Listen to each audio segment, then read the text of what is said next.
roller coaster ride, hands up in the sky, take you on a ride, yeah. We going up, we take it down,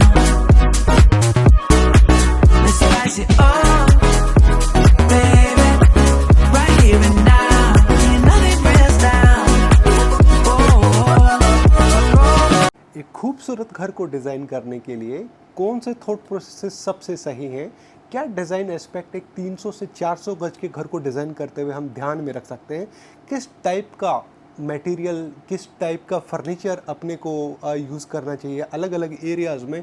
और एक बहुत ही शानदार और एक luxurious flat को अगर हम समझें तो yes, this is one of the good example जो कि मेरे लिए एक बहुत ही ख़ास प्रोजेक्ट है and I am sure you are also going to love this project. तो दोस्तों घर में चलते हैं और हर एक चीज़ को जानकारी लेते हैं कि हमने कैसे बनाया। लेट्स गो इन। सबसे पहले हम लिविंग एरिया में एंटर करते हैं जो कि एंटरटेनमेंट एरिया भी है। जब हमने एंटर किया तो एक बड़ा हॉल हमारे सामने एक वैकेंट रॉ फ्लैट था जहाँ पे हमने सबसे पहले जो सामने वाली दीवार है उसको हमने WPC ट्रिम्स या फिर हम लूवर्स की बात करते हैं तो लूवर्स के बहुत एग्जाम्पल होते हैं जहाँ पे हमने क्या किया है कि अगर आप इस वॉल को नोट करते हैं तो ट्राई टू नोट कि ये वाला पिलर था और बीच में ये पूरी वैकेंट वॉल थी। तो हमने यहाँ पे लूवर्स को एक ब्यूटीफुल तरीके से आप देख सकते हैं कि लूवर्स के एग्जाम्पल बहुत हैं लेकिन डिज़ाइन सेलेक्शन बहुत इंपॉर्टेंट है कि how beautiful this area can be. तो इस टाइप से हमने लूवर्स को यहाँ पे लगाया है और गोल्डन एंड वुडन फिनिश में एक शानदार लुक इस एरिया की आ रही है। नाउ जब एक ये पीछे की तरफ पूरा जो एरिया था ये ग्लास विंडो है जहाँ पे हमने कर्टेंस को इस टाइप से प्लेस किया और सामने की तरफ जस्ट सोफ़ा के जस्ट सामने वाला एरिया यहाँ पे हमने एक फ्लोटिंग टीवी यूनिट को यहाँ पे लगाया है और एक बड़ा हॉल है तो 2 ACs को यहाँ पे प्लेस किया गया है ताकि इवन गैदरिंग भी है 15 से 20 लोगों की तो this is going to be a wonderful area. Also वास्तु के हिसाब से कुछ चीज़ें बड़ी ख़ास होती हैं जहाँ पे हर किसी को इन चीज़ों को फॉलो कर सकते हैं। रनिंग हॉर्सेस एक अच्छे गुड लक चार्म और सक्सेस को अट्रैक्ट करते हैं तो इस टाइप से कुछ अच्छी पेंटिंग्स एक राइटफुल डायरेक्शन में हमको लगानी चाहिए। और इंडोर प्लांट्स हैं तो क्या बात है कि beauty of the house really depending upon the all the small things which we can implement in a house. तो दूसरा ट्रैक ऊपर जब फॉल सीलिंग की बात करते हैं तो corner to corner fall ceiling हमारी फेवरेट है और यहाँ पे या तो हम शैंडलियर की बात करें या फिर हम ट्रैक लाइट्स की बात करें तो इस टाइप से हम चीज़ों को हाईलाइट भी कर सकते हैं जो कि एक बहुत ही ब्यूटीफुल व्यू देता है। तो आई am sure this is the living area. और एक और चीज़ कि हमने यहाँ पे ये ओपन एरिया था तो हमने क्या किया कि इस वाले ओपन एरिया को ग्लास टफन ग्लास पार्टीशन के साथ में हमने इस टाइप से ये एंट्री को दिया है ताकि एक थोड़ा प्राइवेसी भी बना रहे और खूबसूरती भी मिस आउट ना करें। और यहाँ पे कुछ इसके भी अच्छे खासे ऑप्शंस आते हैं कि आप क्या प्रिंट के साथ में इस चीज़ को लेना चाहते हैं कि ये प्लेन ग्लास तो होता ही है लेकिन इसके ऊपर हम कुछ इस टाइप से आर्ट वर्क को लेके आ सकते हैं। अब चलते हैं हम किचन में गाइस। हम घर के सेंटर में खड़े हुए हैं और जब हम घर के सेंटर में खड़े होते हैं तो 2 चीज़ें सबसे ख़ास हैं कि ये एरिया वो है कि जो एंट्री करते ही अपने को नज़र आता है। ये किचन का ओपन किचन था तो हमने सामने की तरफ ये प्लेटफॉर्म क्रिएट किया ताकि एक सेपरेशन क्रिएट हो जाए। यहाँ पे मैम ने एक मिनी गार्डन यहाँ पे मेंटेन किया है जो कि बहुत खूबसूरत है। एक कैमरा प्लेस कर दिया जो कि थोड़ा ट्रैक करने के लिए अगर आप नहीं हैं हमने ये एक छोटा सा गिफ्ट मैम को दिया है। I am sure everybody is going to love it. Now kitchen को समझते हैं। आपका ये जो लुक है क्रोकरी का ये विद लाइटिंग के साथ में जब हम लाइटिंग ऑन करते हैं तो इस टाइप से लुक आता है। थोड़ी शाम और हो जाती है तो ये जो ग्रेस है लाइट की ग्लास की लेमिनेट्स का सिलेक्शन इन टोटल लुक बहुत शानदार आता है।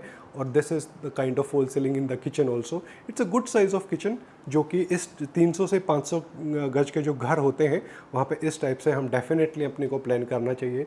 कुछ डिस्प्ले एरियाज़ भी होने चाहिए इस तरीके से। इट इज़ नॉट अबाउट कि आपने हर जगह वुडन ही प्लान कर दिया। अगर इस टाइप से आपने कुछ हाईलाइटिंग करी है both side of the this chimney तो आपका definitely this is going to be a very beautiful look. Appliance areas को हमेशा प्लान करना चाहिए।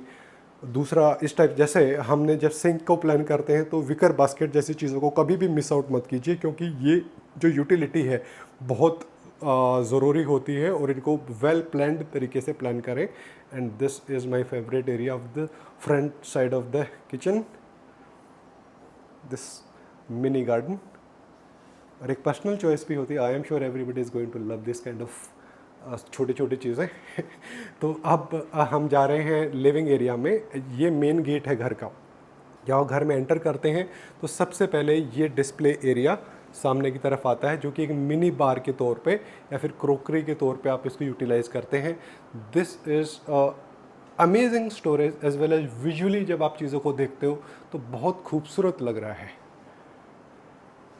क्रोकरी का जब हम बात करते हैं तो क्रोकरी को हमने ये जो जी प्रोफाइल है या फिर इसको एल प्रोफाइल बोले, ये रोज़ गोल्ड है, tinted brown is the shade of the colour. और ये जो बर्फ़ी का वर्क बोले या फिर इसको ग्लास ब्रिक्स बोले, इस टाइप से अगर हम यूज़ करते हैं, इसकी शेप्स कुछ भी हो सकती हैं। तो आपकी क्या पर्सनल चॉइस है उसके बेसिस पे आपने कोई भी डेड एरिया को नहीं छोड़ा और अच्छे से पूरे एरिया को आपने यूटिलाइज़ कर लिया। और बहुत ही खूबसूरत लिविंग एरिया है। ऑब्वियसली जब घर में एंटर करते हैं तो ये टाइप के स्ट्रक्चर्स देखते हैं तो yes, everybody is going to amaze कि वाह what a beautiful house you build. तो यही कॉम्प्लीमेंट्स अपने को चाहिए होते हैं। तो नॉर्थ ईस्ट की डायरेक्शन एग्जैक्टली ये पड़ती है। तो इस टाइप से यहाँ पे टेम्पल को डिज़ाइन किया गया विद दिस ट्रे। जो टॉप पे जो ट्रे होती है इसको हम यूज़ करते हैं जब आप दीपक जलाते हैं उन चीज़ों के लिए।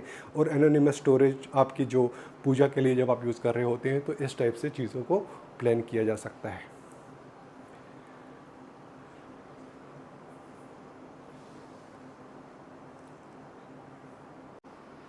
जब इस टाइप के साइज़ ऑफ हाउस में जब हम होते हैं तो ये फोर्थ बेडरूम को हमने एक तरीके से वॉक इन अलमीरा के तौर पे डिज़ाइन किया है, जहाँ पे यहाँ तो एक तो स्टडी के लिए इन्होंने सेंटर वाले एरिया प्लान कर लिया, ठीक है।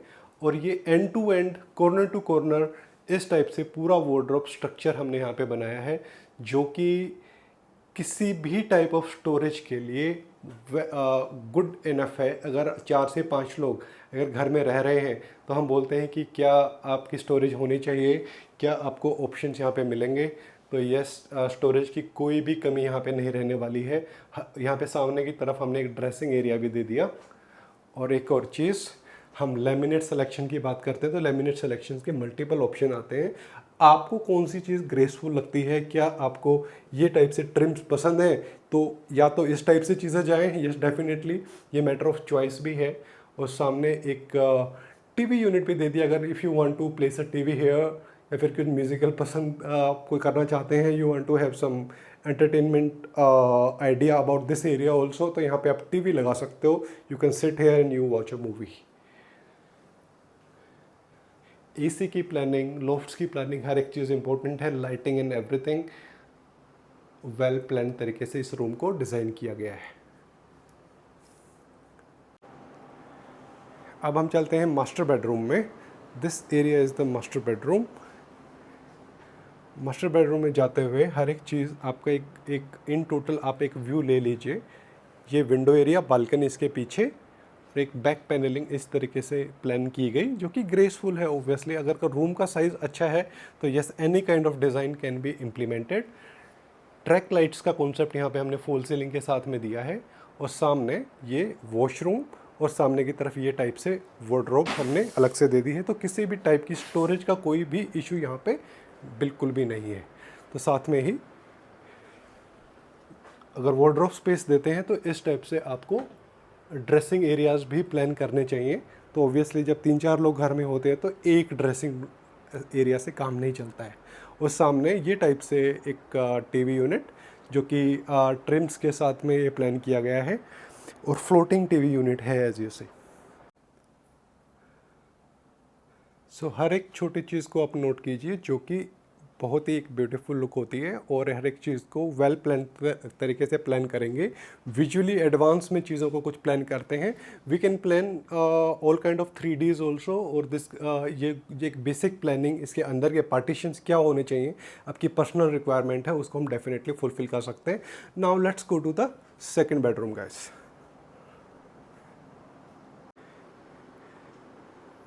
ये कार्तिक भाई का रूम है। यहाँ पे जब हम एंटर करते हैं तो ये एक आपका रिक्लाइनर सोफ़ा आ गया and this one beautiful painting है on this wall.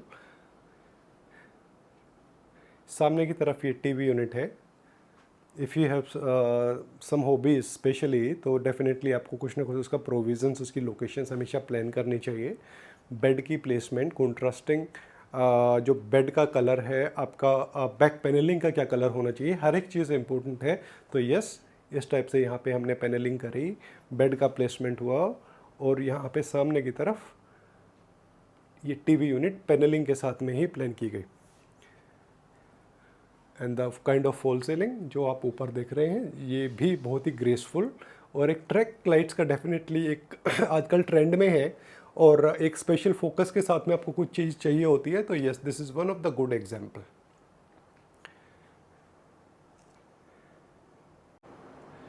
Living area की फॉल सीलिंग अगर आप नोट करते हैं तो यहाँ पे एक वुडन एंड ग्लास वर्क के साथ में ये एक इस टाइप से एक लुक आती है जो कि देखने में बहुत खूबसूरत और ग्रेसफुल भी है।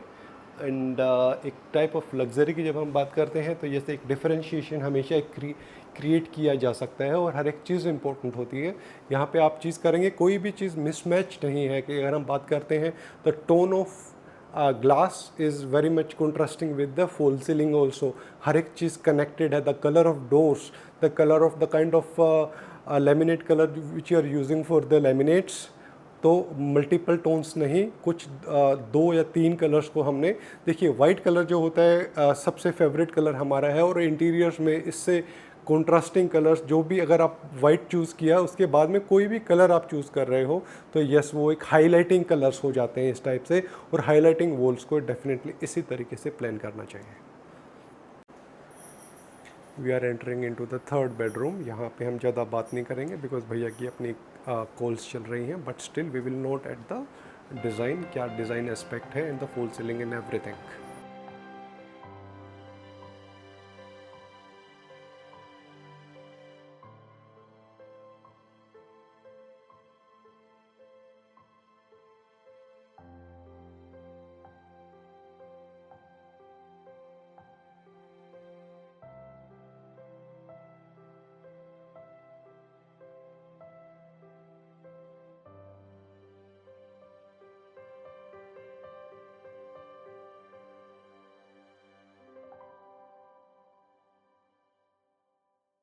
दोस्तों आज हम हैं सुनीता मैम के साथ में। ये इन्हीं का घर आपने देखा और एक बहुत ज़रूरी चीज़ क्या होती है ना, क्लाइंट का एक्सपीरियंस। एक तो काम होते हुए और जब आप का क्लाइंट का काम हो जाता है और जब आप 3 महीने के बाद में मिलते हैं तो आप एज अ फैमिली मिल रहे होते हैं। तो हमको तो इनके साथ यही फीलिंग आती है। बिल्कुल मेरे तो फैमिली जैसे ही हैं आप लोग। तो मैम का एक्सपीरियंस हमारे साथ क्या रहा, आपको कैसा लगा काम, एक बार मुझे थोड़ा सा बहुत ही अच्छा लगा। आपके जितने स्टाफ थे बहुत ही अच्छे थे, पेशेंस से आप लोग काम किए। मैं बहुत चीज़ें बोलती थी ऐसा नहीं ऐसा कीजिए, फिर आप लोग उसको रिपीट करते थे, तो मुझे बहुत अच्छा लगा। बिल्कुल, जो छोटी छोटी चीज़ें होती हैं कई बार हाँ। क्या होता है ना कि घर का काम स्टार्टिंग में हर किसी से मैं यही बिल्कुल। बात करता हूँ हाँ। कि जो पहले दिन आपने जो प्रोजेक्ट को डिस्कस किया वो सेम चीज़ नहीं रहती है, वो नहीं बदलती रहती है, रहती है, हाँ, कुछ बदलती चीज़ें। रहती है। और जब इतना बड़ा घर होता है तो डेफिनेटली नई नई थॉट्स आती हैं। तो आप लोगों का बहुत सपोर्ट रहा। मीन्स मैं कोई चीज़ बोलती थी ये अच्छा नहीं ऐसा करना, हाँ। आप लोग पेशेंस से बिल्कुल कोई ऑब्जेक्शन नहीं करते थे जी। और आराम से आप लोग काम, तो मुझे बहुत ही अच्छा एक्सपीरियंस रहा। ये वाला फीडबैक आप बिल्कुल। सब लोगों को हेल्प करेगा। बिल्कुल, थैंक यू सो बिल्कुल। मच, आपने हमें बुलाया आज। बिल्कुल Thank you so thank much. You आपको, थैंक यू, आपने इतना सुंदर घर बनाकर मुझे दिया। Thank you so much. Thank you.